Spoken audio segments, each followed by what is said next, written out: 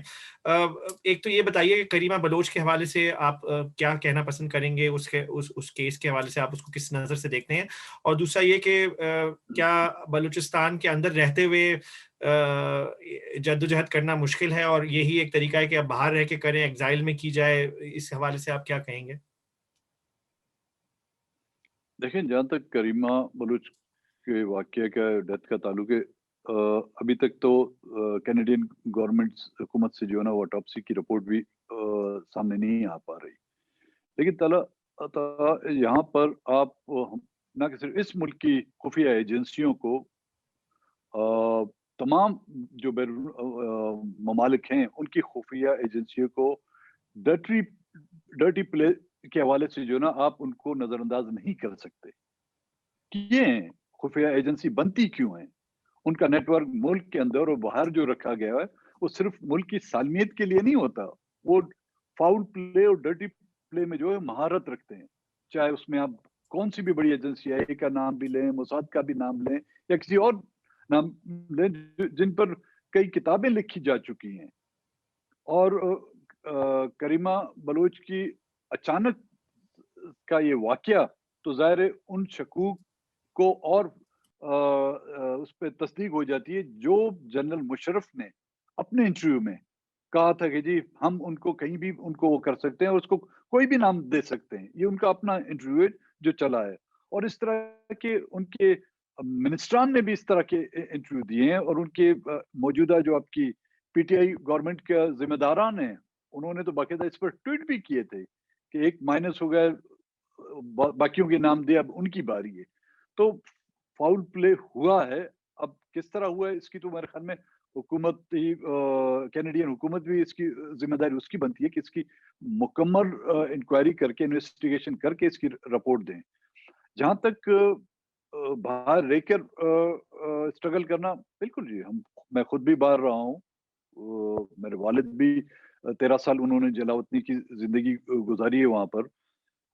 پہلے ہم سمجھتے تھے سر باہر رہ کر سیف ہے, لیکن میرے خیال میں ایجنسی اب اتنی مضبوط اور طاقتور ہو گئی ہیں اور بے لگام ہو گئی ہیں, جتنا خطرہ سے میرے خیال میں ہم یہاں پر محسوس کرتے ہیں اتنا ہی خطرہ باہر جو لوگ بیٹھے ہوئے ہیں ان کے لیے بھی ہے.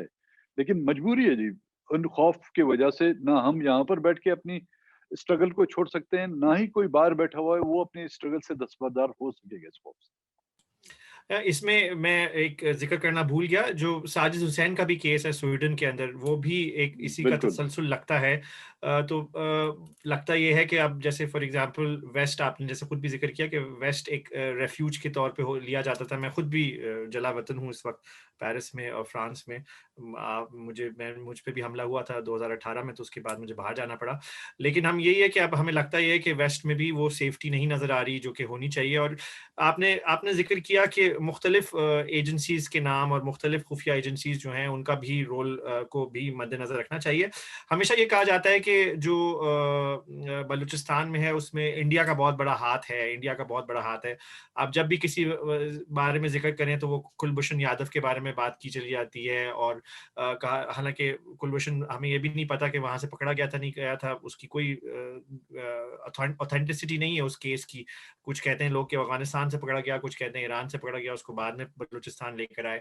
تو یہ جو انڈیا کا بار بار نام لیا جاتا ہے, اور میں ہمیشہ سے یہ کہتا ہوں کہ بلوچستان کے اندر اپنی ایک انڈیجنس ایشو ہے. انڈیا اگر اس کو ایکسپلائٹ کرے گا تو انڈیجنس ایشو ہے جس کو ایکسپلائٹ کیا جا رہا ہے. آپ کس نظر سے دیکھتے ہیں, کیونکہ بہت سارے جو بلوچ کچھ ہمارے جو ساتھی ہیں وہ کبھی کبھی یہ کہتے ہیں کہ ابھی فار ایگزامپل آپ نے دیکھا ہوگا کہ سندھ کے اندر ایک بہت بڑی پروٹیسٹ ہوئی, اور وہاں پر لوگ جو ہے جو پوسٹرز لے کر آئے, اس میں انڈین پرائم منسٹر کا, مودی کا پوسٹر تھا وہاں پر سندھ کے اندر, اور کہا کہ جی ہمیں بھی آزاد کرانے کی کوشش کی جائے. بنگلہ دیش کی لوگ بات کرتے ہیں کہ بنگلہ دیش میں جس طریقے سے انڈیا نے ہیلپ کی تو بلوچستان میں بھی اسی طریقے کی کوئی ہیلپ ہو. کچھ بلوچ ریپبلکن پارٹی والے ہیں, انہوں نے بھی ابھی پچھلے دنوں ایسے ہی کچھ بیانات دیے انٹرنیشنلی. آپ کیسے دیکھتے ہیں انڈیا کو اس پورے تناظر میں؟ تو سب سے بڑی بات یہ کہ آپ ان کو موقع کیوں دیتے ہیں؟ اپنے گھر کو آپ سنوارے، باہر کا کوئی جو ہے مداخلت نہیں کر سکتا. جب آپ اپنے گھر میں اپنے ہاتھوں سے فسادات کریٹ کریں گے تو اس سے آپ، اگر وہ کرتا بھی ہے تو اس سے آپ اچھائی کی توقع نہ کریں. جس طرح آپ کو موقع ملتا ہے آپ کشمیر میں مداخل کرتے ہیں، کہنے کو تو آپ نہیں اس سے انکاری ہیں کہ ہم نہیں کرتے، لیکن دنیا بھی جانتی ہے کہ کشمیر میں آپ کی کتنی انوالومنٹ ہے. میں نے کل وہ جو ریلی ہوئی تھی اس میں بھی کہا تھا کہ میں کچھ تقریباً سال پہلے لاہور گیا تو میں نے کسی ساتھی کو بولا یار یہ واگا بارڈر کتنا دور ہے، کتنے 100 کلومیٹر ہوگا، ٹائم نہیں ہے میں چل کے دیکھنا چاہتا ہوں. اس نے بولا یہ 15 کلومیٹر ہے، 20 کلومیٹر، اتنا نزدیک ہے. کہتا ہے ہاں. یار اگر وہاں سے کوئی پتھر پھینکے تو تمہارے لاہوریوں کے سر پہ آ کے لگے گا. کہتا ہے بالکل. تو میں نے بولا یہ ایجنٹ یہاں پہ نہیں آتے بنتے، یہ ایجنٹ بلوچستان میں تم لوگوں کا علاقہ کراس کر کے ہمارے یہاں ایجنٹ کیسے پیدا ہو جاتے ہیں؟ تو آپ ایسے حالات پیدا ہی نہیں کریں ان علاقوں کے لیے جہاں کے لوگ دوسری طرف دیکھیں. کیا کیوں آج پنجاب کے لوگ مطمئن ہے وہ علیحدگی کی تحریک کیوں نہیں چلاتے؟ آج دوسرے صوبوں کے لوگ جو ہیں وہ علیحدگی کی تحریک کیوں نہیں چلاتے؟ دیکھیں ناانصافیاں جو ہے نا، انہوں نے ہمیشہ بدگمانیوں کو جنم دیا ہے. بدگمانیوں نے ہمیشہ ناراضگیوں کو جنم دیا ہے، اور ناراضگیاں جو ہے نفرتوں کو جنم دیتی ہیں. یہ ہوا ہے بلوچستان کا مدعا. ناانصافیاں ہوتی گئی جس کا اقرار ہر حکمران نے کیا ہے، بدگمانیاں بھی پیدا کی گئی ہیں. بدگمانیوں سے جو ہے آپ کی ناراضیاں، اور ناراضیاں جو ہے نا نفرت، اور نفرت کے بعد جو ہے نا وہ پھر نفرت کسی ایک گھر میں خون کے رشتوں بھائیوں کے درمیان اگر نفرتیں پیدا ہو جائیں وہ گھر ٹوٹ جاتے ہیں. والد اور بچوں کے درمیان اگر نفرتیں، ناانصافیوں کی بنیاد پر نفرتیں پیدا ہو جاتی ہیں تو وہ رشتے، خونی رشتے جو ٹوٹ جاتے ہیں. تو ہمارا تو کوئی خونی رشتہ نہیں ہے، ہمارا تو آئینی رشتہ بنایا گیا ہے، وہ بھی بزور شمشیر. اور اس آئین کو وہ خود بھی نہیں مانتے، اس آئین کا خود بھی احترام نہیں کرتے، لیکن ہم تو پھر بھی اس آئین کا تو احترام کسی حد تک تو کرتے ہیں. بالکل بالکل. اور آپ نے جیسے کہا کہ جو علیحدگی پسند جو تنظیمیں ہیں، یا علیحدگی پسند جو سینٹیمنٹس ہیں، یا قوم پرست جو ایک رجحان ہے، وہ تو اب بلوچستان سے باہر ہمیں سندھ میں بھی نظر آنا شروع ہو گیا ہے کافی حد تک. ہمیں خیبر پختونخوا میں جو یہ پشتون تحفظ موومنٹ ہے اس کے طور پہ جو نظر آتا ہے، اور اس کے ساتھ بھی انہوں نے انگیجمنٹ کرنے کے بجائے اس کو ان کے ساتھ جو جس طریقے سے کر رہے ہیں ابھی علی وزیر جو آپ کے ساتھی پارلیمنٹیرین ہیں وہ اس وقت جیل میں ہیں کراچی میں. جو ایک اور بات نظر آتی ہے وہ آتی ہے جب بھی بلوچستان کی بات کی جاتی ہے، وہ ہے میڈیا بلیک آؤٹ کے حوالے سے. کل آپ نے جب وہاں پہ تقریر کی، جیسے آپ نے ذکر کیا جلسے میں الیکشن کمیشن کے سامنے، تو آپ کی تقریر کو سینسر کیا گیا، ہمیں جہاں تک اطلاعات ملی لوکل میڈیا پہ نہیں دکھایا گیا.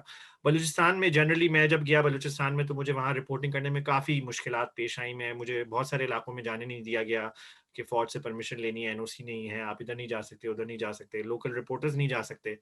تو یہ جو میڈیا بلیک آؤٹ ہے، یہ کس حد تک جو ہے آپ کے نزدیک ابھی بھی اس کی وجہ سے لوگوں کو علم نہیں ہے کہ بلوچستان میں کیا ہو رہا ہے، یا آپ کو لگتا ہے کہ اب لوگوں کو علم ہے؟ آپ پہلے کہہ رہے تھے کہ اب سوشل میڈیا کا دور ہے، انٹرنیٹ کا دور ہے، تو اس کی وجہ سے لوگوں کو، بچے کو پتا ہے کہ بلوچستان میں کیا ہو رہا ہے، لیکن مین اسٹریم میڈیا میں ہمارے نہیں ابھی بھی اس طریقے سے اوپنلی ڈسکس ہوتا بلوچستان میں. مطلب آپ کو کتنا مین اسٹریم میڈیا پہ کوریج دی جاتی ہے، یا ایشوز کو کتنی کوریج دی جاتی ہے بلوچستان کے؟ جب ہم بلوچستان میں تھے، پروونشل اسمبلی میں تھا، وہاں پہ ہمارے جلسے وغیرہ ہوتے تھے، تو یہ آج کی بات نہیں ہے، اس وقت سے ہم بلیک آؤٹ میں تھے. لیکن جب سے میں اسلام آباد آیا ہوں نیشنل سے میں شروع میں تو انہوں نے کوریج دی، لیکن جب سینسٹیو کوئی ایشوز پر میں بات کرتا تھا تو وائس جو ہے وہ میرا میوٹ ہو جاتا تھا. اب تو نوبت اس تک آ گئی کہ ان کو میری شکل تک پسند نہیں، انہوں نے اس کو بھی بلیک آؤٹ کرنا شروع کر دیا ہے. پہلے ایک PTV ہوتا تھا، اب میں سمجھتا ہوں پورے چینل جو ہے نا پاکستان میں جو بھی چینلز ہیں وہ تمام کے تمام جو ہے نا PTV بن گئے ہیں. اور اس میں قصور شاید ہمارے حکمران پولیٹیکل ڈیموکریٹک